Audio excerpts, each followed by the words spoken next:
Maying adlaw kaning minhan, and then my life sa full-time mom slash makeup artist slash content creator. Hoy, laban.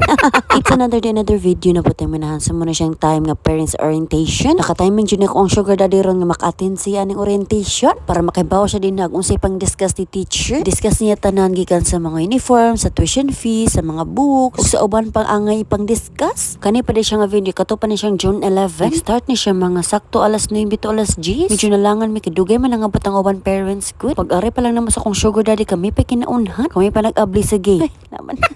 Balik kami day ikaduha day kinag-una man dito si Miss President namo. Medyo nakulbaan nga ko pagpadong na mo din kay abi na ko na siya ka na votings for President PTA. Pero may gani kay wala pa. Naapela in meetings ana para sa mga nomination. So for now i-discuss sa anay tanan. Labi na si mga teachers sa Kinder 1, Nursery ug K2. Tapos ipang correction po tanan mga names kay mga high-tech na may mga names sa mga bata aron. Mga hiwi naman lang ni ang mga naong sa mga teachers inig pronounce. Labi na ning kafronan kay murag ug faiz oy pero faiz gina siya. Nana siya meaning ang faiz no, it means successful. Dugay ra man siya nabot sa mga kinabuhi no, murag tuyo sa mga kaminyo no sa pa siya niabot. Murag nanguha gid mi sa Arabic word ug successful nga word. Unya gi-combine sa pangan sa kong sugar daddy ako pangan ay kompleto na gid fronan faiz. Pagkuha na mo nga rin sa mga books ug pag-attendance ni akong sugar daddy ako gipattend sila. Kay first time daw niya. Ug shout out dyan sa tong mga mama din na nga dugay na natong follow. Karon kay classmate naman si mga anak. Nang overwhelmed kaayo sila. Ano na po pa-attendance ito. Ano po maglangan-langan. Biyahe na din mi diri sa Brightsmile. Kay karon ako appointment pagtanggal sa mga stitches sa akong mga bag-a. Ay minsan lagos sa tiguang. Laban.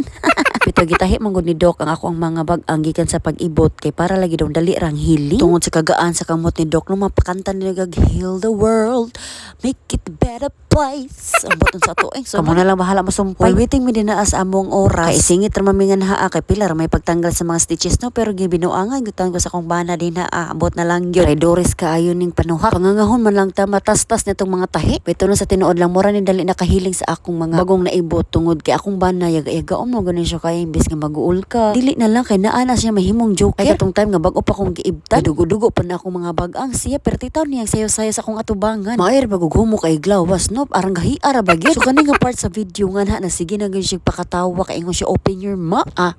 Ug ako na to na siya gisagpa ginuo ko. Di na gid madam musakit na gid akong mga bag-an sa sige katawa. Saan pa pagkuha ni Doc sa mga tahian akong nangatastas na. Ana ko mga ipangtudlo nga na may gipang ibot. Sa left side tulo ka buok, sa right side usa. Naman naman dito sa Brightsmile kay kadiyot man ang pagkuha sa mga stitches. Nga rin namin dapit sa may kandadam na malit og mga pagkaon. Onya kay iya man tagi binuangan kaniya. Hala hungita ka. Hangiti ka na phone call ko kaniya. I need your arms right now. Uy, laban ni nan. Tinigil mo kasi ako hala. Ati manasa ko. Pero nalipong bita ko gyud ana nga arasan. Kay nagmotor ra baya mi grabe kay ang kainit. Ngunang paghapon na lagi kasab-an jud ko ni Juliet. Ngano daw nagpainit-init ko. Imbes gilabad niya tong ulo. Samot gidog labad. Tungod kinakasab-an ta ni Maria Julieta. Ako pa siginan nga ako mong sugar daddy makikinahangan gid ako na may magmotor. So pa mo ko sali gid akong banang mo drive sa mong sakyan. Bisan ako irisgo akong kinabuhi no kay mulargahay ra ba ni siya tawhana. Unya gagmay pa mo mga bagso nang for safety lang niya mo gibuhat. Laban ni nan. Ang hinihinero gitaw ko kaon ana no kay basig manuksok sa akong mga bag-ang. Pagka the next day ani Friday. Ang akong bonsong manghod mulargahay na. Ang ilhang sakyan ron ang Lapu-Lapu shipping line. Mo nang sayo kay sila mo adto karon og pier alas 7 pa lang ani naghagkanay na sa akong manghod din og naghilakay. Kay mingaw na sa kuan niya kay dugay-dugay na sa ni siya usa makauli. So dili ning dapit humana na may gilak sa akong manghod ana mga salin-salin na lang na iyang mga luha. Kay pagpanangkid niya ang ate mulakaw nako kay nag-edit mo kog video. Sa dihang nakahilak man ang ate og nag-synchronize na mi og hinilakay. Kay kung unsa ko kakapayason labi na siya. Syempre sila ni mama og papa may mohatod sa iya ha. Kay dili man ligo kaarsa niya kay di man po ko katabang siyang mga malita so wala ko'y mahimo. Next time na ko mohatod niya puhon kay sa karon ako sa giuna akong kugalingon. Mo nang sad taon na akong manghod. Manunautan ako ni karon sa siya muli ingon siya February 14 na araw ng mga nguso. Puso di ay laban ni nahan. So diri ka pila gyud siya magsige balik og kisi ang ate. Oy mo gyud siya kaayo ka love na mo. Ngana po na siya ka atis girl kay bisag si ang ate may bisag tuwa sa layong dapit magsigig po na siya panawa. Iyang teknik para daw kuno dili siya mingaw na mo. Kinigadhuman daw niya duty mo tan-aw daw kuno siya mga cartoons. Unsa man yung pagtuon na mo mga kingkoy nagikamig mga na. Laban.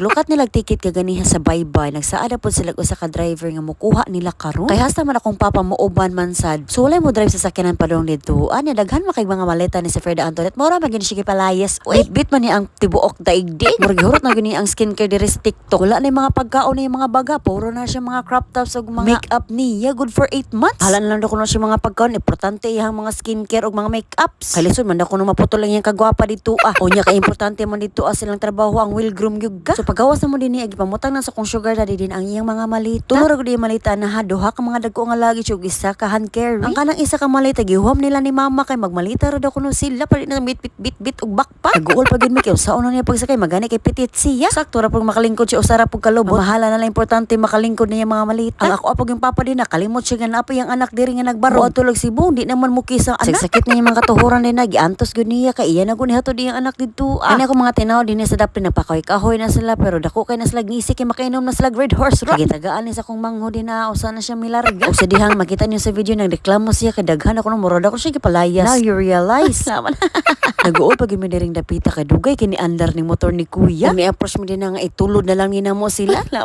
Nahala ang sa imong biyahe bibi ko. So see you man next part sa vlog. Sa maratang minahan. Salamat sa pagtanaw inyong inahan. Laban.